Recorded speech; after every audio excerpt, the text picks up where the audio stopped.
Doctor रविश कुमार सोनी, सहायक प्राध्यापक, कल्याण स्नातकोत्तर महाविद्यालय, भिलाई। आज हम एम.कॉम सेकेंड सेमेस्टर के unit 3 concept of tax planning यानी टैक्स प्लानिंग एंड मैनेजमेंट से संबंधित आज हम इस वीडियो पे चर्चा करेंगे।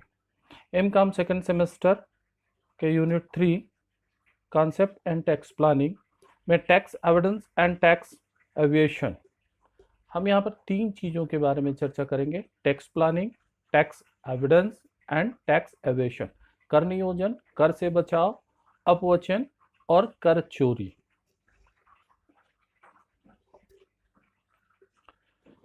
जैसे कि किसी भी कार्य को प्रारंभ करने से पूर्व उसकी नीति व कार्य प्रणाली का नियोजन करना आवश्यक होता है। प्लानिंग से किए गए कार्य की सफलता की अधिक संभावना होती है। नियोजन कोई नया शब्द नहीं है, प्लानिंग कोई नया शब्द नहीं है। प्रबंधन में आप बहुत अच्छे से इसको समझते होंगे, मैनेजमेंट कॉन्सेप्ट में आपने इसको पढ़ा होगा। तो नियोजन जो है अतीत काल से हमारे साथ जुड़ा हुआ है। भारत जिस तरीके से विकासशील राष्ट्र रहा है, तो नियोजन का कार्य प्रत्येक दिशा में द्रुत गति से हमारे देश में चल रहा है। जैसे कि हम ये देखते हैं, औद्योगिक क्षेत्र, आर्थिक क्षेत्र, सामाजिक, कृषि व अन्य दशाओं में योजनाबद्ध तरीके से प्लान किए जा रहे हैं और उसका क्रियान्वयन किया जा रहा है। क्योंकि हम ये देखते हैं कि देश में कर की दरें जो हैं वो अन्य देशों की अपेक्षा काफ़ी अधिक है, तथा हम करारोपण के जो अधिनियम है, विधान है, हमारे यहाँ काफ़ी जटिल है। तो इसमें करदाता को अपनी आय का विवरण इस प्रकार से कर नियोजन करना चाहिए ताकि वह कर के किसी जाल में न फंस जाए। उनका उद्देश्य कर भार न्यूनतम करना होता है, जिससे कि कर चुकाने के बाद उसको अधिकतम लाभ मिल सके। तो हम ये देखते हैं कि भारतीय इतिहास में थोड़े उसके परिप्रेक्ष्य में जाएं। भारत में कर नियोजन भारत में कर बचत के लिए बहुत सारे विकल्प प्रदान करता है। आयकर अधिनियम 1961 में विभिन्न खंड उपखंड दिए हुए हैं जो कर बचत और कर छूट के लिए कई विकल्प प्रदान करते हैं। आयकर अधिनियम की धारा 80C से 80U में पात्र करदाताओं के लिए संभावित कर कटौती के सभी विकल्प दिए गए हैं। एक करदाता के रूप में उपलब्ध प्रावधानों के बारे में पता होना चाहिए और अपनी कर देनदारियों को कम करने के लिए उन प्रावधानों का कानूनी उपयोग करना चाहिए। अर्थात हम ये देखते हैं कि भाई कर भार जो है, वास्तविक कर नियोजन वही होता है जिसका करारोपण विधि मत हो, अधिनियम के अंतर्गत हो और उसकी पूर्ण जानकारी होनी चाहिए, यानी उसका विश्लेषणात्मक और गहन अध्ययन यह यथार्थ है, यह जरूरी है, यह होना चाहिए, जिससे कि प्रावधानों का उल्लंघन किए बिना, अर्थात जो नियम दिए हुए हैं, आयकर अधिनियम, भारतीय आयकर अधिनियम जो दिया हुआ है, इसमें जो भी प्रावधान दिए गए हैं उन प्रावधानों के अंतर्गत रहकर अपने उद्देश्य और भावनाओं के अंतर्गत अपने कर दायित्व को न्यूनतम किया जा सकता है। लेकिन ऐसे करते समय हमको ये भी ध्यान में रखना चाहिए कि ऐसा कर भारत सरकार के कानूनी रूप से परिभाषित ढांचे के तहत हो, अर्थात जिसको आयकर अधिनियम के अंतर्गत परिभाषित किया गया है। कर से बचना या कर चोरी करना गैर कानूनी होता है। उसके बारे में यहाँ पर भी हम आगे भी चर्चा करेंगे। करदाताओं पर कर के बोझ को कम करने के लिए सरकार द्वारा पर्याप्त प्रावधान और अवसर उपलब्ध कराए गए हैं। जैसे कि मैंने बताया कि आयकर अधिनियम की धारा 80C से 80U तक के जो धाराएं हैं जिसमें विभिन्न छूटें प्रदान की गई हैं, जिनके माध्यम से हम छूट ले सकते हैं। टैक्स प्लानिंग, कर नियोजन की आवश्यकता हमारे देश में इस कारण से अधिक महत्वपूर्ण है क्योंकि हमारे देश में कर की दरें अन्य देशों की अपेक्षा ऊंची है तथा करारोपण के विधान अति ही जटिल है, यानी कि कठिन है। करारोपण जो टैक्सेशन है, इसके जो रूल्स रेगुलेशन है उसमें थोड़ी जटिलता है। वर्तमान समय में अभी उसमें अमेंडमेंट हुए हैं, कुछ अपग्रेडेशन हो रहे हैं, धीरे धीरे वो चेंज करते जा रहे हैं। की अपेक्षा ऊंची तथा करारोपण के विधान अति जटिल है। अतः करदाता को अपनी आय व्यय का विवरण इस प्रकार नियोजित करना चाहिए ताकि वह कर के किसी जाल में न फंसे। इसका उद्देश्य कर भार न्यूनतम करना होता है, जिससे कि कर चुकाने के बाद लाभ अधिकतम बचत कर सके। अर्थात कहने का मतलब यह है कि टैक्स नियोजन जो है, कर नियोजन है, तो कर नियोजन इस तरीके से होनी चाहिए, अर्थात प्लानिंग इस तरीके से होनी चाहिए कि जो कि आयकर, भारतीय आयकर अधिनियम के अंतर्गत रहते हुए उनके प्रावधानों को उनके प्रावधानों का विश्लेषण करते हुए हम अपने टैक्स कर भार को कम कर सकते हैं। कर नियोजन का अभिप्राय करारोपण के विधान का पूर्ण तथा गहन अध्ययन करके उसके द्वारा दी गई छूटों, कटौतियों आदि का पूर्ण लाभ उठाकर कर भार को न्यूनतम करना होता है। जैसे कि मैंने अभी बताया कि टैक्स प्लानिंग जो है, टैक्स प्लानिंग अर्थात नियोजन जो करना है, तो उसमें भारतीय आयकर अधिनियम के जो प्रावधान अधिनियम जो दिए हुए हैं उसके बारे में गहन अध्ययन होनी चाहिए, उसमें डेप्थ नॉलेज होनी चाहिए, उसके बारे में जानकारियां होनी चाहिए कि कौन सी क्लॉज में क्या कह रहा है, किस अधिनियम या किस धारा के अंतर्गत क्या क्या छूटें ले सकता है करदाता और किस तरीके से ले सकता है, इसके बारे में उसके पूरी जानकारी होनी चाहिए, अध्ययन होना चाहिए, जिससे कि करदाता अपने कर को बचा सकता है। कर नियोजन एक सकारात्मक विधि है जिसमें विधान के आयोजनों का उल्लंघन किए बिना तथा विधान की भावनाओं तथा उद्देश्यों के अनुकूल छूटों, रियायतों व कटौतियों का पूर्ण लाभ उठाते हुए कर भार को कम किया जाता है। अर्थात टैक्स प्लानिंग जो है, इसमें हम ये देखते हैं कि एक सकारात्मक मेथड है। जैसे कि मैंने अभी आपको बताया कि भाई भारतीय आयकर अधिनियम में बहुत सारे ऐसी धाराएं, उपधाराएं दिए हुए हैं अधिनियम के अंतर्गत, जिसमें करदाता को विभिन्न प्रकार की छूटें समय समय पर प्रदान की जाती हैं, वह अपग्रेड होता रहता है, चेंजेस होते रहती हैं। तो इसमें आयकर अधिनियम की ज्ञान या उसका विश्लेषण या उसका अध्ययन वह इंपॉर्टेंट हो जाता है कि उसके बारे में सारी जानकारी हो, जिसके माध्यम से हम कर भार को कम कर सकते हैं। कर नियोजन एक वित्तीय या टैक्स का नजरिया है, यह योजना का एक विश्लेषण है। कर नियोजन का उद्देश्य कर दक्षता सुनिश्चित करना है। कर दक्षता यानी कि उसके बारे में जानकारी होनी चाहिए पूर्ण रूप से। कर नियोजन के माध्यम से वित्तीय योजनाओं के सभी तत्व सबसे अधिक कर कुशल तरीके से एक साथ काम करते हैं। कर नियोजन व्यक्तिगत निवेशक की वित्तीय योजनाओं का एक अनिवार्य हिस्सा है। करदेता में कमी और सेवानिवृत्ति योजनाओं में योगदान करने की क्षमता को अधिकतम करना सफलता के लिए महत्वपूर्ण होता है। जैसे कि कर योजना, हम कहते हैं कि भाई कर नियोजन जो है यह व्यक्तिगत निवेशक, यानी कि व्यक्तिगत हो सकता है, फर्म हो सकता है, कंपनी हो सकता है, समिति हो सकती है, संगठन हो सकती है। तो यहाँ पर जनरली ये होता है कि व्यक्तिगत कर जो है भारत सरकार को जो टैक्स चुकाए जाते हैं, क्योंकि भाई टैक्स चुकाना ये बहुत जरूरी है, क्योंकि बिना टैक्स के सरकार जो है वह सुविधाएं प्रदान नहीं कर सकती। विभिन्न प्रकार की सुविधाएं जो हैं भारत जो है अपने नागरिकों को प्रदान करती है, वो विभिन्न छूटों के माध्यम से और टैक्स के माध्यम से ही करता है।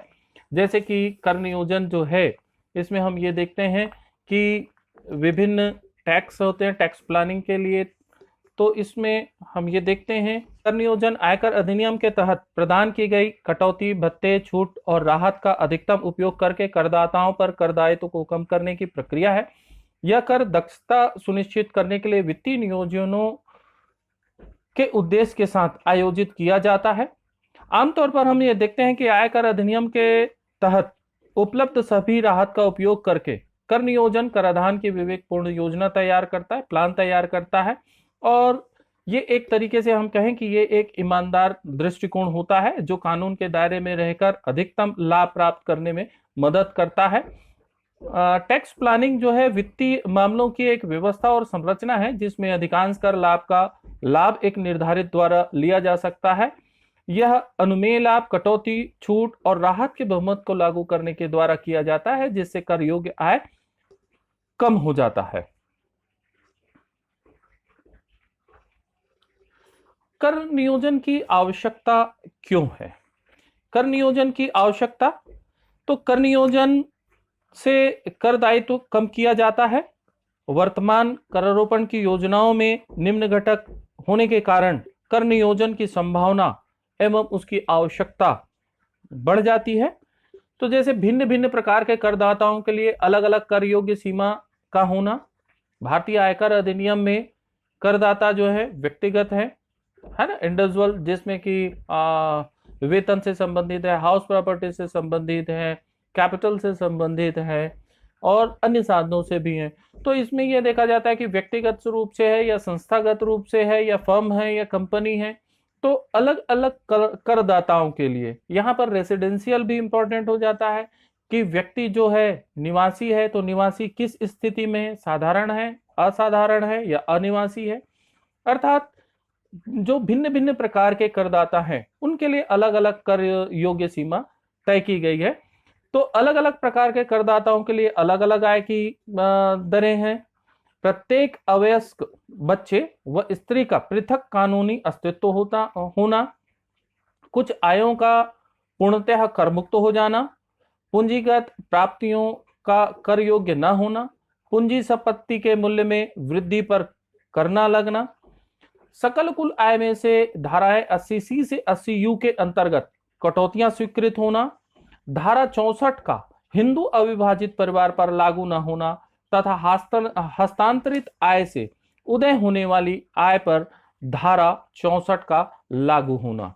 तो इनकी ये आवश्यकताएं हैं जो टैक्स प्लानिंग के लिए, इन सारी चीजों की आवश्यकताएं जहां पर टैक्स प्लान की जरूरत होती है। कर नियोजन की विशेषताएं, टैक्स प्लानिंग। तो यहाँ पर कर नियोजन की विशेषताएं हैं जो आपके सामने है। उद्देश्य, नैतिकता, आधार, प्रावधानों का गहरा अध्ययन या उसका विश्लेषण, माध्यम, अवधि, स्थायी या अस्थायी स्वरूप। जैसे कि उद्देश्य, हम ये देखते हैं कि कर नियोजन करदाता तथा सरकार द्वारा किया जाता है। करदाता का उद्देश्य कर दायित्व कम करना है तथा सरकार का उद्देश्य अधिक से अधिक राजस्व प्राप्त करना है। करदाता किसी कर अधिनियम के प्रावधानों का उल्लंघन किए बिना अपना कर दायित्व कम करना चाहता है। ऐसा वह अधिनियम में स्वीकृत छूटों, राहतों, कटौतियों आदि का समुचित उपयोग करके करता है। दूसरी बात आती है नैतिकता। नैतिकता कर नियोजन, क्योंकि इसमें प्रावधानों का उल्लंघन किए बिना तथा विधान की भावनाएं, अधिनियम की जो भावनाएं दी गई हैं, उद्देश्य है। तो यहाँ पर हम ये बात करते हैं कि विधान के जो भावना और उद्देश्य, यानी हर धारा को उसमें परिभाषित की गई है और परिभाषित जो किया गया है उससे उसका आशय, जो जहां जैसा परिभाषित किया गया है और उससे जो उसका आशय निकलता है, उन्हीं आशाओं के अंतर्गत हमको यहाँ पर उसका उपयोग करना है। तो उसका अनुकूल कर भार कम किया जाता है। इस प्रकार से कर भार कम करने के प्रयत्न को समाज, सरकार ये बुरी नजर से नहीं देखता है, क्योंकि वह आयकर अधिनियम के अंतर्गत है, विधान के अंतर्गत है। छूट मिल रही है, उसमें छूट ले लेनी है भाई। किस में मिल रही है? या इंडिविजुअल है या मान लीजिए नौकरी पेशा व्यक्ति है और उसकी आय सीमा जो दी हुई है और उसके अंतर्गत उसको जो छूटें मिल रही हैं, जैसे हाउस प्रॉपर्टी में मिल रही है, कैपिटल इन्वेस्ट में मिल रही है, ईपीएफ में मिल रही है, सीपीएफ में मिल रही है, आपका प्रोविडेंट फंड में मिल रहा है उसको, यदि वो कहीं इन्वेस्ट करता है, बच्चे के नाम से कोई चीज हस्तांतरित करता है, तो इसके लिए अलग अलग क्लास जो हैं वो अलग अलग धाराओं के अंतर्गत, अंडर सेक्शन के अंतर्गत दिया है और उसका उपयोग करदाता जो है कर सकता है। यहाँ पर हम आगे बात करते हैं आधार का। इसका आधार अधिनियमों में जो छूट दी गई है, जैसे कि मैंने अब भी कहा कि आपको अधिनियम के अंतर्गत, भारतीय आयकर अधिनियम के अंतर्गत जो छूट है, राहतें दी गई हैं, कटौतियां हैं, जो प्रोत्साहन की जो योजनाएं हैं, जिसमें कि भाई बचत कर सकते हैं, कर्मचारी जो है अपना बचत कर सकता है, इसके लिए सरकार उसको प्रोत्साहित करता है। तो विभिन्न प्रकार के प्रोत्साहन की योजनाएं हैं। तो अधिकतम समुचित उपयोग करना, तो इन सारी चीजों का वह उपयोग कर सकता है और इन प्रावधानों का नियोजित ढंग से उपयोग करके करदाता अपना कर भार को कम कर सकता है। नेक्स्ट हम बैठते हैं कि कर विधान में जो प्रावधानों का गहरा अध्ययन तथा विश्लेषण। यहां हम ये देखते हैं कि टैक्स एक्ट जो है, यानी भारतीय आयकर अधिनियम के विभिन्न प्रावधान जो दिए गए हैं, उसका अध्ययन यानी कि पूर्ण जानकारी होना चाहिए, गहन अध्ययन होना चाहिए, वह विश्लेषणात्मक होना चाहिए, कंपैरेटिव होना चाहिए। तो इससे सफलतापूर्वक करने के लिए करदाता को कर विधान का गहरा अध्ययन होना चाहिए, यानी कि डेप्थ नॉलेज होना बहुत जरूरी है। तो इसके लिए कर्मचारी जो है अपने सलाहकार के पास चला जाता है, जो उसके सीए हैं, रिटर्न भर रहे हैं, उनके पास चले जाते हैं। कंपनियां जो है अपने यहाँ सीए रखता है, और जो टैक्स प्लानर हैं उनको रखते हैं, कंसल्टेंसी करते हैं, और विभिन्न प्रकार के जो छूटे हैं वो उनसे ले लेते हैं। तो इसमें ये देखा जाता है कि अध्ययन करके इसमें विश्लेषण करना होता है, ताकि नियोजन में कहीं चूक ना हो जाए, कोई गलती ना रह जाए, सब प्रकार की छूटें राहतें इन सब से वह उसका उपयोग किया जा सके। तो जो कुछ शर्तें होती हैं उन्हें पूरा किए बिना नियोजन सफल हो सकता है, अतः इन शर्तों का गहन अध्ययन होना चाहिए। तो अर्थात आयकर अधिनियम में विभिन्न आपके क्लॉज दिए हुए हैं, जिनमें कुछ शर्तें भी दी हुई हैं, जिनके अंतर्गत उनको छूट मिलती है, तो उन छूटों का वह उपभोग कर सकता है। नेक्स्ट हम बढ़ते हैं माध्यम। इसका माध्यम बचत योजना में अपनी कर योग्य आय में से विनियोग करना है। इससे सरकार व समाज को भी लाभ मिलता है, क्योंकि उन्हें लोक कल्याण में व्यय करने के लिए धन उपलब्ध हो जाता है। जैसे कि मैंने अभी बताया कि सरकार, भारतीय आयकर अधिनियम है, तो भाई सरकार चलानी है, उसको देश चलाना है, तो उसके लिए तो टैक्स लेगा ही। तो टैक्स विभिन्न प्रकार के होते हैं। टैक्स दो तरीके के होते हैं, प्रत्यक्ष और अप्रत्यक्ष टैक्स होता है। तो सरकार जो विभिन्न योजनाएं प्रदान करती है, विभिन्न सुविधाएं प्रदान करती हैं, तो उसको टैक्स लेने की आवश्यकता पड़ती है, और उन टैक्सों का उपयोग वह सामाजिक कार्यों के लिए उपयोग करता है, सुविधाओं के लिए करता है। तो यहाँ हम ये देखते हैं कि भाई जो लोक कल्याणिक व्यय जो है उसके लिए उपयोग कर सकता है सरकार। अवधि की बात करते हैं तो कर नियोजन अल्पकालीन और दीर्घकालीन होता है, लॉन्ग टर्म, शॉर्ट टर्म। जो टैक्स प्लान जो किए जाते हैं तो मुख्यतः दो प्रकार हैं यहाँ पर, शॉर्ट टर्म के लिए और लॉन्ग टर्म के लिए। तो कुछ ऐसी छूटें, राहतें, कटौतियां, स्वीकृति होती हैं जो अल्पकालीन के लिए होती हैं, अर्थात उसका लाभ तुरंत दृष्टिगोचर होता है, यानी कि तुरंत मिल जाता है, शॉर्ट टर्म में मिल जाता है। और कुछ ऐसे प्रभाव होते हैं जो कि भविष्य में दीर्घकालीन होता है, वह आगे चल के उनके लाभ प्राप्त होते हैं। नेक्स्ट, स्थायी अस्थायी। यहां पर कर नियोजन स्थायी और अस्थायी दो प्रकार का होता है। कुछ ऐसी छूटें होती हैं, राहतें होती हैं जो हमेशा के लिए मिल जाती हैं, वे स्थायी कहलाती हैं।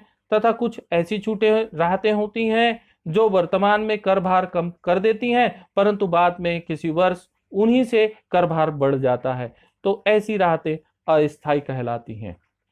स्वरूप, कर नियोजन के कई स्वरूप होते हैं, जैसे बचत है, विनियोग है, उद्योग प्रारंभ करते समय उसका स्थान, संगठन का स्वरूप, मकान संपत्ति बनाने तथा उसका उपयोग करने का नियोजन, पूंजी संपत्ति को हस्तांतरित करने का नियोजन।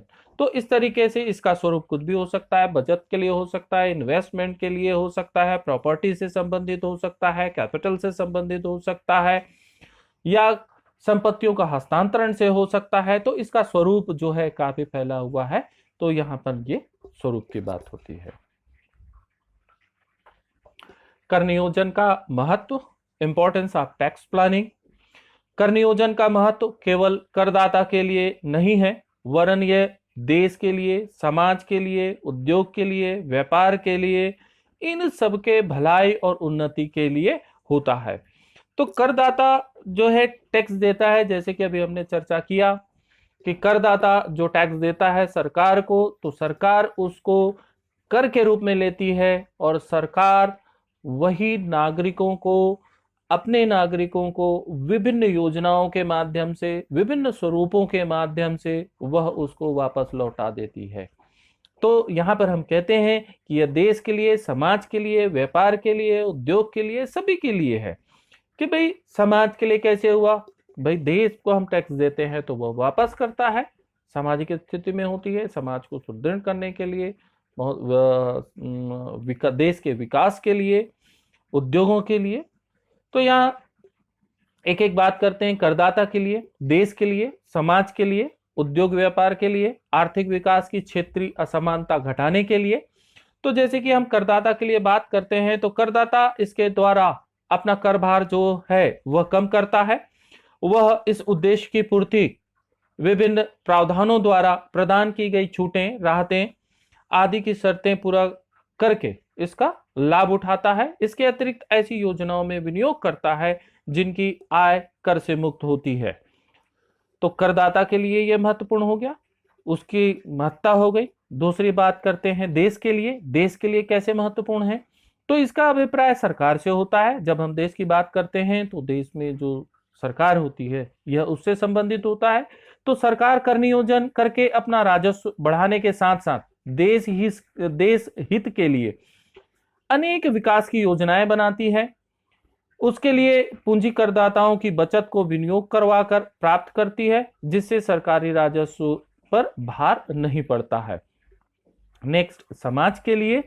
तो कर नियोजन से समाज भी अनेक प्रकार से लाभान्वित होता है। इससे रोजगार के अवसर में वृद्धि होती है, देश का संतुलन विकसित होता है, सर्वसाधारण में अपने भविष्य के बारे में सोचने व नियोजन करने का स्वभाव उत्पन्न होता है, अपने परिवार के लिए भविष्य का प्रावधान करने का अवसर मिलता है। जब परिवार का भविष्य सुधरेगा तो स्वतः ही समाज का भविष्य भी सुधरेगा। उद्योग व्यापार के लिए।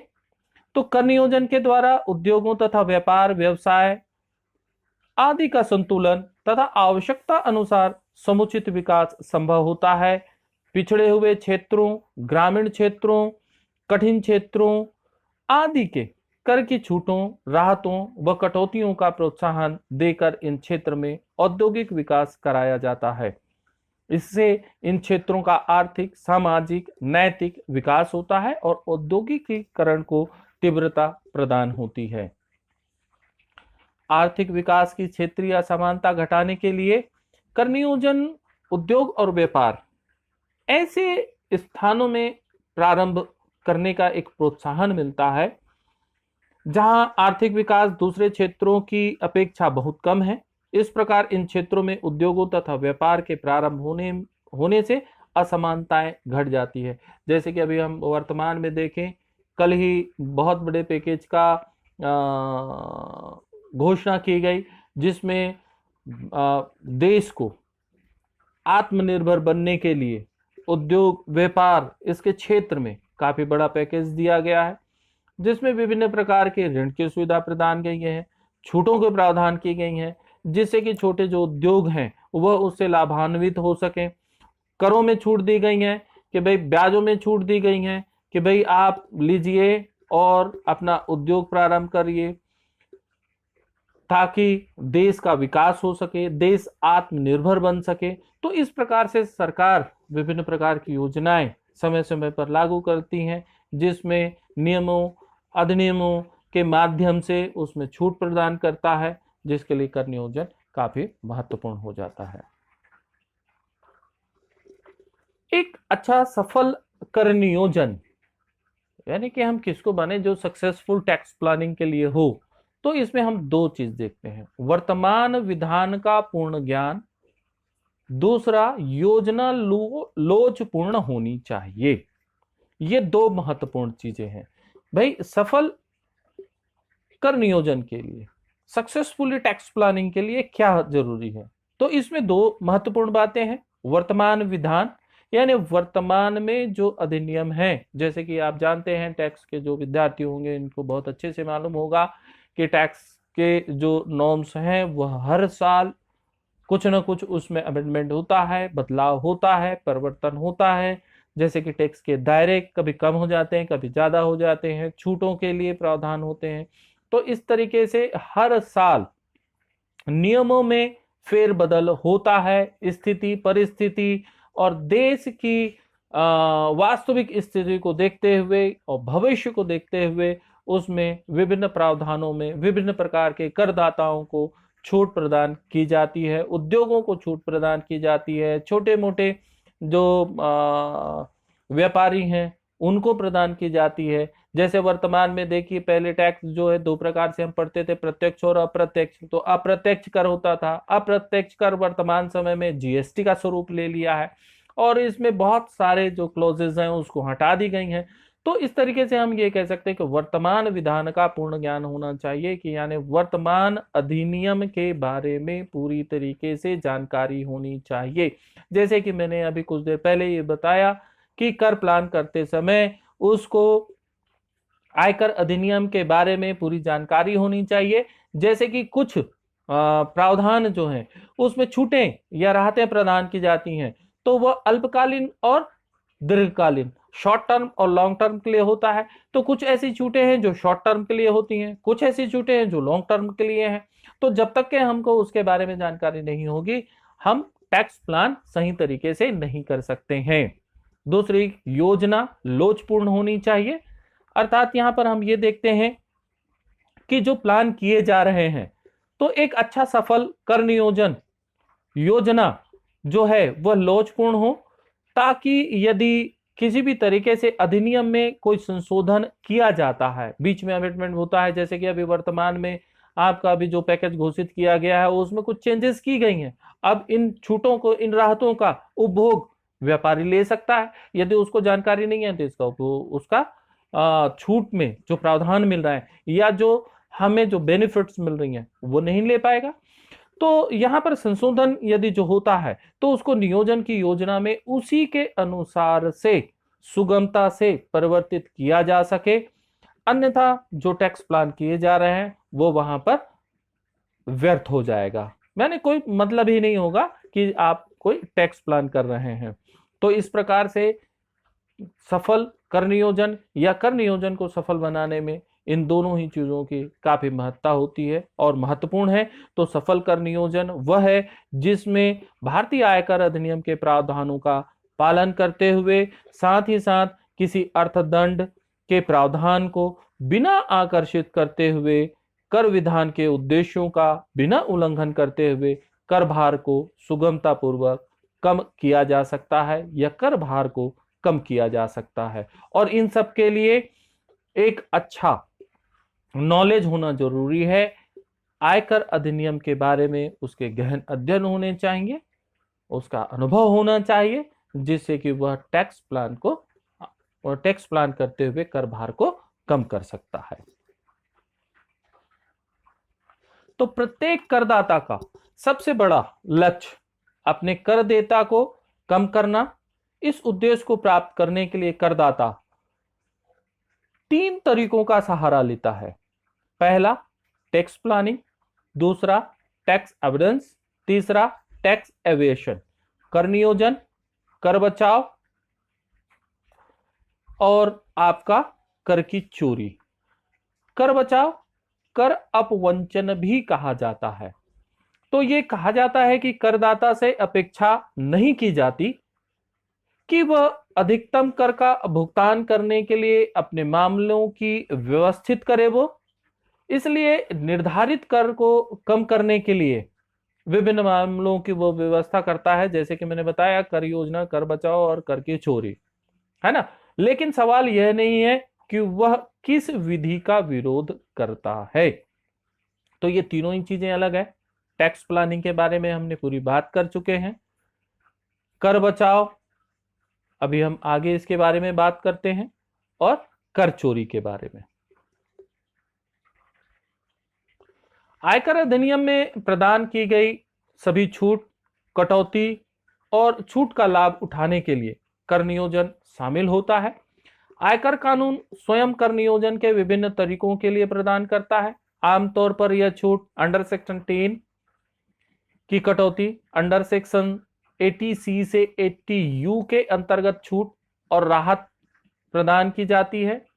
कुछ जैसे प्रावधान है, प्रतिभूतियों में निवेश अंडर सेक्शन 10-15 प्रदान करता है। ऐसी प्रतिभूतियों पर ब्याज को कर से पूरी तरीके से छूट प्राप्त होता है। Under section 10A, 10A, 10B और 10AB यह भी छूट प्रदान करता है।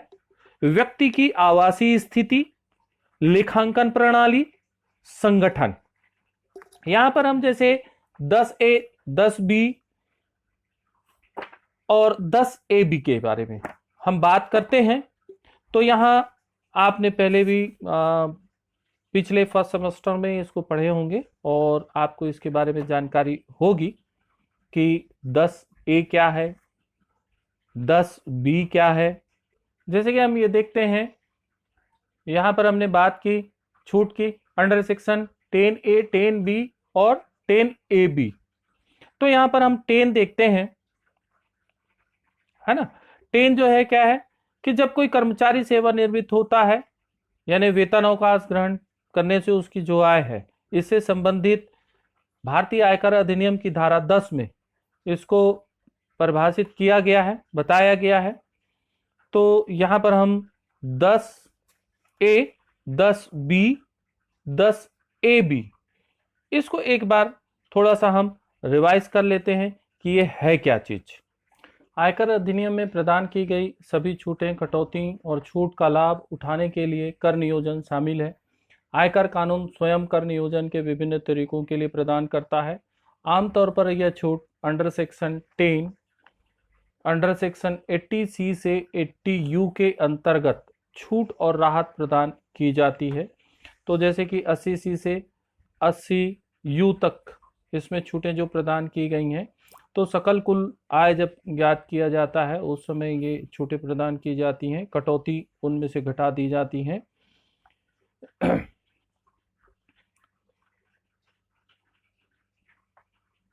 प्रतिभूतियों में निवेश अंडर सेक्शन 10, 15 प्रदान करता है।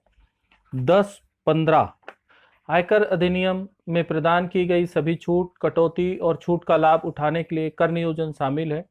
आयकर कानून स्वयं कर नियोजन के विभिन्न तरीकों के लिए प्रदान करता है। आमतौर पर यह छूट अंडर सेक्शन 10 कटौती के लिए, अंडर सेक्शन 80C से 80U के अंतर्गत कटौती, छूट और राहत प्रदान की जाती है।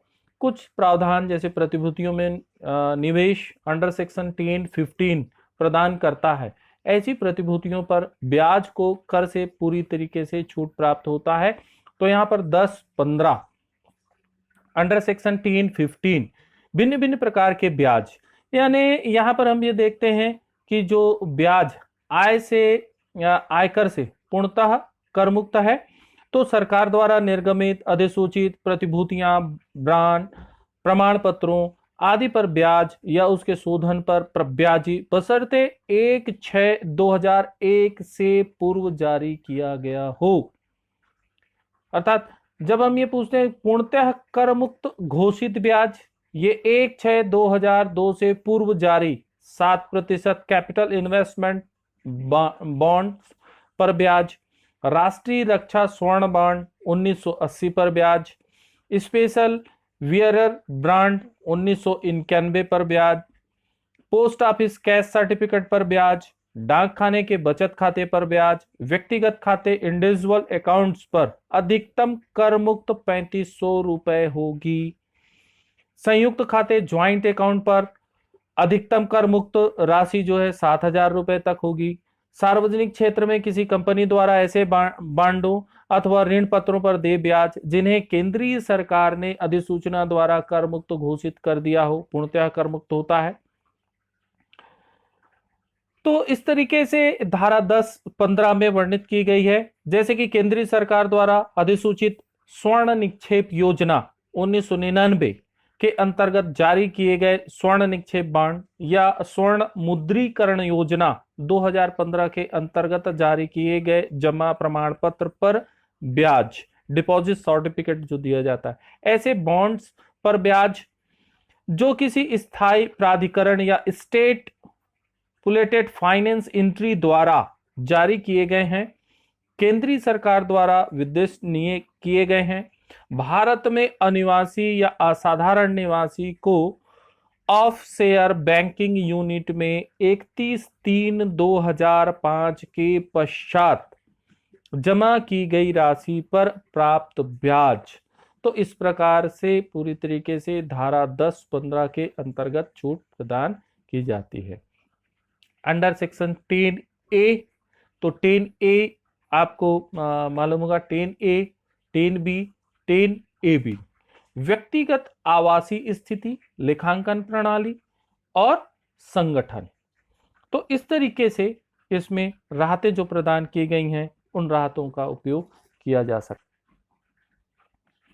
लाभ प्राप्त करने के लिए व्यक्ति को कानून के प्रावधानों का पालन करके बोनाफाइड साधनों का सहारा लेना चाहिए। जहां कोई व्यक्ति किसी मशीनरी को किराए पर रखने के बजाय उसको खरीदता है, वह मूल्यह्रास का लाभ उठा रहा होता है। संगठन पूंजी संरचना, उत्पादों को खरीदने या बनाने के विकल्पों को चुनने के लिए उसी तरीके से निर्धारित करने का विशेष अधिकार है। करदाता में कमी के लिए इस अधिनियम में दिए गए उपरोक्त लेन देन में विभिन्न कर प्रोत्साहन की तलाश की जा सकती है। इस सभी लेन देन में कर नियोजन शामिल है। कर नियोजन निम्नलिखित कारणों को ध्यान में रखकर किया जाना चाहिए। तो जो कारण है, टैक्स प्लान यदि किए जा रहे हैं तो टैक्स प्लान में इन बिंदुओं पर ध्यान रखना होगा। जो तत्व हैं इनको ध्यान में रखना होगा, जैसे कि आय के उपार्जन से पहले नियोजन किया जाना चाहिए। तो टैक्स प्लानिंग जो है वो तो पहले ही होगा ना, आप आय भोग कर रहे हो उसके पहले ही आपको प्लान करना होगा कि भाई आप अर्न जो कर रहे हैं तो आप किस काम में कर रहे हैं, कैसे कर रहे हैं, तो उसके पहले ही उसकी प्लानिंग कर लेनी चाहिए। उपार्जन आय के बाद की गई किसी भी योजना को एप्लीकेशन ऑफ इनकम के रूप में जाना जाता है, जिससे यह निष्कर्ष निकाल सकते हैं कि वहां पर धोखाधड़ी हुई है। यदि हम बाद में प्लान करते हैं तो गड़बड़ हो जाएगा। आय के स्रोत पर कर नियोजन का सहारा लेना चाहिए। जो भी इनकम आप सोर्सेज हैं उसमें टैक्स प्लानिंग की हेल्प लेनी जरूरी है। तो जैसे कि हमने पहले बात कर चुके हैं कि विभिन्न जो छूट होते हैं, राहतें जो होती हैं, उसको उसमें शामिल की जा सकती हैं। एक संगठन की पसंद यानी कि कर योग्य इकाई व्यवसाय एक प्रोप्राइटरशिप या फर्म या कंपनी के माध्यम से किया जा सकता है। व्यापार उपक्रम या विभाजन के स्थान का चुनाव भी बहुत महत्वपूर्ण भूमिका निभा सकता है। किसी व्यक्ति की आवासीय स्थिति, रेसिडेंशियल स्टेटस जो है, क्या वो रेसिडेंशियल है या नॉन रेसिडेंशियल है। जैसे कि हम कहें कि भाई साधारण निवासी है, असाधारण निवासी है या अनिवासी है। तो एक व्यक्ति को भारत में रहने की व्यवस्था इस तरह से करनी चाहिए कि उसे भारत में एनआर के रूप में माना जाए, एनआरआई के रूप में। तो विकल्प खरीदने या पट्टे पर देने के लिए जहां संपत्ति खरीदी जाती है, मूल्यह्रास की अनुमति दी जाती है, और जब संपत्ति को पट्टे पर दिया जाता है तो कटौती के रूप में पट्टे पर किराए की अनुमति दी जाती है। पूंजी संरचना, कैपिटल स्ट्रक्चर में भी काफी महत्वपूर्ण है। निर्णय भी एक महत्वपूर्ण भूमिका निभाती है, यानी कि ऋण है, इक्विटी फंड है, मिश्रण है, उसके संतुलन से होना चाहिए। कैपिटल पर जो रिटर्न को अधिकतम करने के लिए, करदाता को कम करने के लिए, ऋण पर ब्याज की कटौती की अनुमति के लिए, जबकि इक्विटी फंड का लाभांश में कटौती की अनुमति नहीं होती। धन्यवाद। आपको ये वीडियो पसंद आया होगा।